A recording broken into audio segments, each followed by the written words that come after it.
fallait que c'est pas d'habitude que vous venez accompagner avec une délégation. Est-ce qu'on peut connaître la raison de votre visite aujourd'hui, bien que vous êtes député national, mais vous êtes assisté avec une délégation?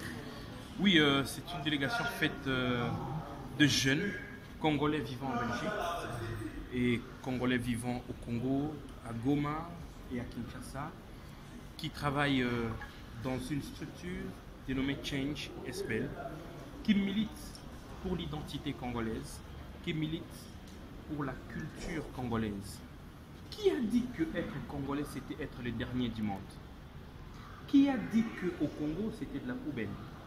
Qui a dit que rien de bon ne sortirait du Congo? Il suffit de sortir pour aller à Harvard.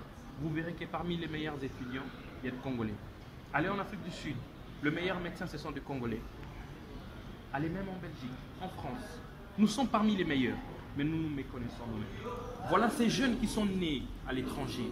Ils se disent, on nous a toujours mal parlé de notre pays. Est-ce que nous ne pouvons pas y aller? Et surtout pendant ce moment où le véreux, le malicieux Paul Kagame est en train de s'aimer la terreur dans ces pays.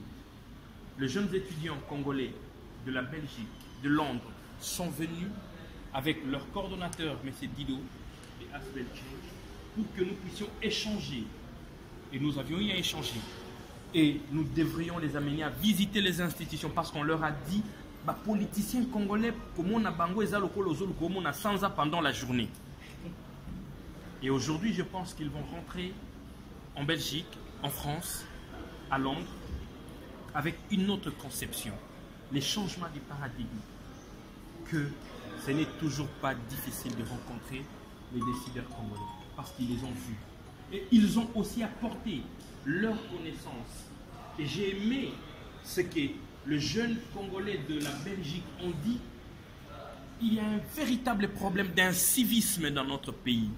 Comment vous pouvez comprendre que tout le monde soit pressé sur une route à 2 bandes et on en crée 4? À qui la faute? Est-ce au gouvernement? Non. La faute, elle nous revient. Ils ont réveillé la conscience de ceux qui sont ici pour dire, là à l'étranger, quand j'entre dans un véhicule, la première des choses à faire, c'est de mettre la ceinture de sécurité. Ce n'est pas pour l'État que je le fais. C'est pour moi-même, ma propre sécurité. Et ce que j'ai aimé, leurs frères d'ici ont aussi été réceptifs et leur ont démontré, voilà comment nous on vit, voilà comment nous... Et le jeune Congolais de Belgique, de France, de Londres, ont dit, qu'est-ce que nous foutons là-bas? Ici c'est un paradis, même s'il fait chaud, mais nous aimons cette chaleur.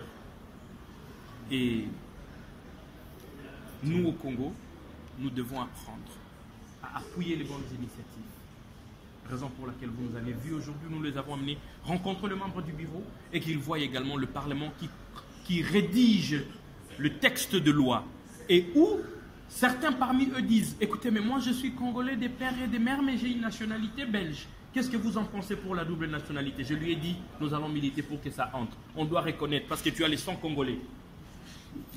Merci. Merci. On peut prendre un mot, M. Dido, vous êtes chef de cette délégation. Vous êtes arrivé visiter le Parlement congolais. Vous avez rencontré également le secrétaire de l'Assemblée nationale. Quelles sont d'abord vos motivations qui vous ont poussé de venir ici? La première motivation, c'est la jeunesse de l'extérieur et de l'intérieur qui veulent travailler ensemble, créer des ponts et surtout voir comment eux, en tant que jeunes, peuvent participer au développement de leur pays.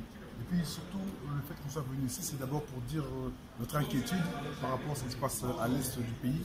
On aimerait que et la présidence, et le Parlement, et les autorités nous montrent vraiment des actions concrètes qu'ils comptent mettre en place justement pour stabiliser la situation de l'est du pays, puisqu'on est très concerné, même si on est à l'extérieur. Moi-même, j'ai fait un voyage à Goma et à Saké pour voir la situation. On a parlé avec des déplacés de guerre, on a parlé avec ces jeunes Ouazalendo qui, eux, justement, ont pris des armes pour défendre le territoire. Et comment nous, en dehors de Goma, en dehors de Kivu, comment nous on s'implique? Est-ce qu'à Kinshasa, les gens sont conscients qu'il y a une guerre? Est-ce que dans la diaspora, les gens sont conscients qu'il y a une guerre? Et on est venu ici aussi pour parler aux représentants politiques, aux députés, pour leur dire qu'ils ont aussi leur part de responsabilité. Et que si on veut que les gens cotisent et se manifestent pour ce qui se passe à l'Est, ils doivent, eux, comme ils sont à la tête de l'État, montrer l'exemple justement d'abord, travailler un peu sur leur salaire.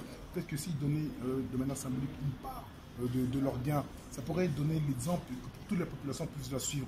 ils sont à la tête de l'État, ils doivent être l'exemple. Même si chacun d'entre nous a une part de responsabilité, ils sont à la tête de l'État, donc ils doivent être d'abord le moteur pour impulser justement la population à prendre. Vous êtes accompagné d'un jeune député, vous venez de voir le secrétaire de l'Assemblée nationale qui est également un jeune député. Exactement. Comment avez-vous trouvé leur morale? Est-ce qu'ils sont impliqués? Est-ce qu'ils se sentent concernés? Non, si on a fait le choix de venir avec eux, c'est vraiment parce qu'on les connaît personnellement. Moi, en tout cas, j'ai eu la chance de travailler avec les deux. Déjà, je remercie pour leur disponibilité parce que je sais, qu'ils sont jeunes et que deux, ils font un travail extraordinaire avant justement cette nouvelle législature. Donc, ça veut dire que nous, on veut aussi accompagner parce que, oui, effectivement, il y a beaucoup de politiques qui ne font pas leur boulot.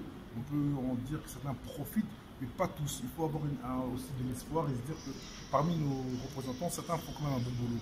Alors notre rôle aussi, c'est de mettre en avant ceux qui font du bon boulot, les accompagner, les encourager et justement les aider aussi à continuer à faire du bon travail. Sinon, il ne restera plus que les jouisseurs. Merci. Merci à vous.